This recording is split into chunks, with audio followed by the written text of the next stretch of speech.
Hello everyone, welcome once again in my YouTube channel in AK career academy. तो देखिए, अभी हम लोग क्लास 9 के फिजिक्स को पढ़ रहे हैं, जिसमें आपको तीसरा चैप्टर पढ़ाया जा रहा है, बल तथा गति के नियम, यानी force and the law of motion.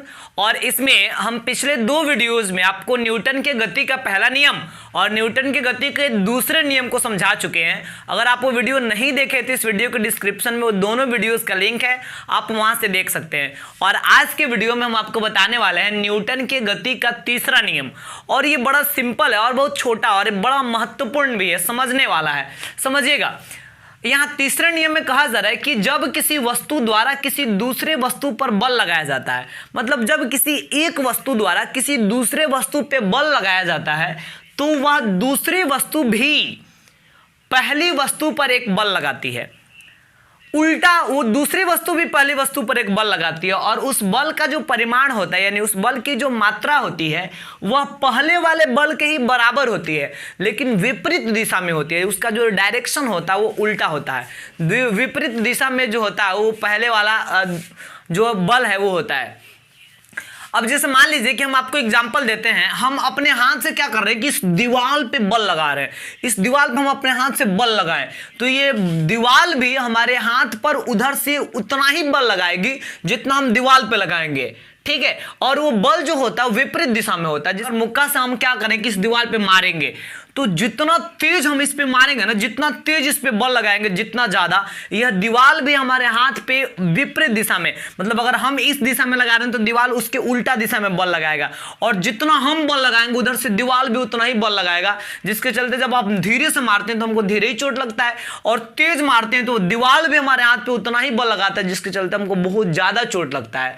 तो देखिए, इसमें क्या हो रहा है कि यही न्यूटन के गति का तीसरा नियम है कि जब किसी वस्तु द्वारा किसी दूसरे वस्तु पर एक बल लगाया जाता है, तो वह दूसरी वस्तु भी पहली वस्तु पर एक बल लगाती है, और उस बल का जो परिमाण होता है, क्वांटिटी होता है, वह पहले वाले बल के ही बराबर होता है, लेकिन विपरीत दिशा में होता है। लेकिन उसका जो डायरेक्शन होता है, उसका जो दिशा होता है वो उल्टा होता है, विपरीत दिशा में बल लगता है।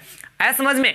अब आइए हम इसके बाद बात करते हैं दैनिक जीवन में कुछ एग्जांपल्स का, जिससे न्यूटन के गति के तीसरे नियम को समझा जा सकता है। दैनिक जीवन में कुछ एग्जांपल्स है, और उस एग्जांपल को अगर आप समझेंगे, वैसी घटनाएं हम अपने दैनिक जीवन में देखते हैं, और उससे न्यूटन की गति के तीसरे नियम को आसानी से समझा जा सकता है। जैसे मान लीजिए, पृथ्वी पे चल पाना, हम लोग पृथ्वी पे चल पाते हैं, कैसे पॉसिबल है?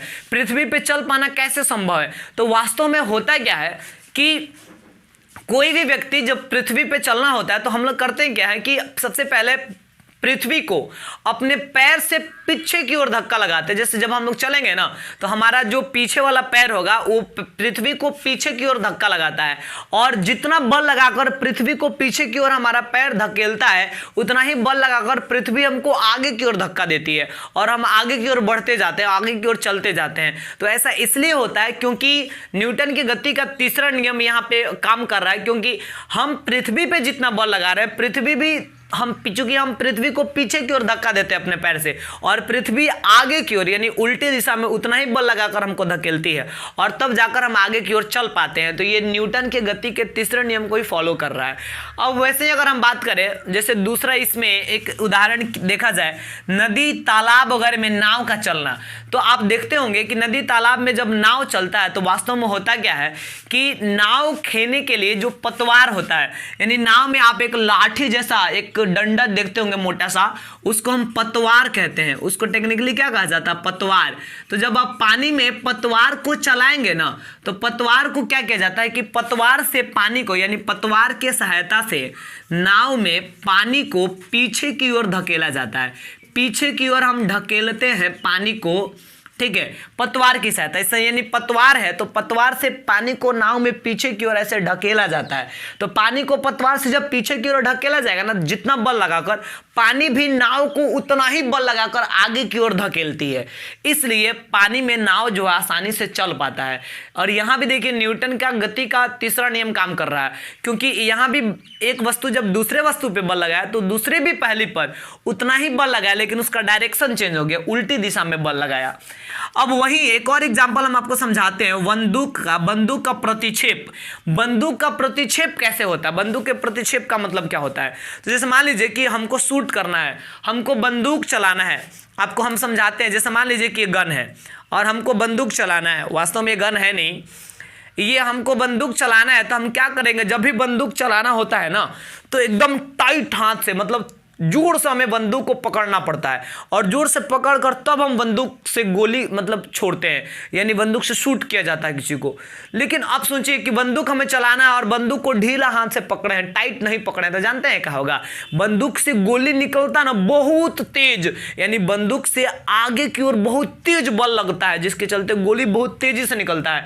तो चूंकि गोली निकला ना, तो जितना बल आगे की ओर लगा तेजी से, जिसके चलते बंदूक की गोली काफी वेग से आगे बढ़ा, उतना ही बल जो है बंदूक पे पीछे की ओर लगता है, जिसके चलते बंदूक पीछे की ओर भागता है। इसी को मतलब जब हम गोली चलाएंगे, जब गोली बंदूक से निकलेगा तो मतलब जितना बल आगे की ओर लगने से गोली निकल रहा है, उतना बल बंदूक पर पीछे की ओर भी लगेगा उल्टी दिशा में। तो और अगर हम ढीला हाथ से बंदूक को पकड़े हैं तो बंदूक जो है पीछे की ओर जरूर भागेगा, और पीछे की ओर भागेगा तो उसे माथे में चोट लगेगा, फेस पे चोट लगेगा, जिससे खतरा होगा। इसलिए सजेशन दिया जाता है कि बंदूक को टाइट हाथ से पकड़कर, जोर से पकड़कर तब गोली शूट करना चाहिए, ताकि बंदूक का पीछे की ओर प्रतिक्षेप हो तो पीछे वो भाग नहीं पाए, क्योंकि हम उसको टाइट हाथ से पकड़े हुए हैं। तो इसी को बंदूक का प्रतिक्षेप कहा जाता है, और इसमें भी न्यूटन के गति का तीसरा नियम जो है ये भी फॉलो कर रहा है। तो देखिए ये 3 एग्जाम्पल के आधार पे तो आपको समझ में आ ही गया होगा कि न्यूटन की गति का तीसरा नियम क्या है।